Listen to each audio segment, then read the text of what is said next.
Hi there, Edvard. I'm assuming that's how I say your name. If I'm wrong, let me know. Here is some brief feedback. I already left you some for the assignment. Usually, if you don't opt into the video critique by Monday night, I will assume you won't, and then I'll just leave you some written assignment on your feedback for the Saturday night assignment. But since you uploaded it here as well, I thought I'd just show you what it was I was talking about. And I'm not sure why there are two different versions.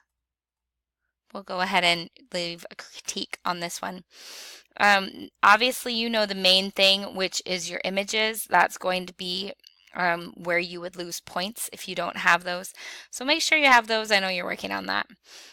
Your intro page here looks really nice. I love the amount of white space. This fresh green looks good. The overlap with the transparency is creative. Having three columns justified, those look really good. You have your subtitles. This break looks a little bit big.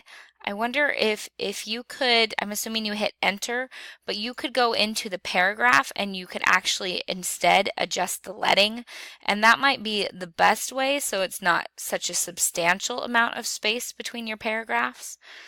And then I think I mentioned one thing I might do is I would perhaps try having these two columns be a little like this one a little bit shorter and this one a little bit longer. So it's just a nice chunk of text. It's justified top to bottom as well as within the column.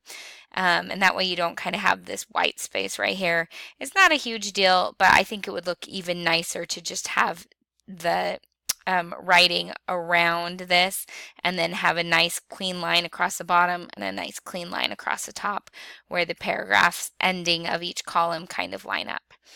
Okay, so really I don't have that many edits for you. I think you're off to a great start. Just continue to work on a few of those final things and getting those images in. Okay, have a good week.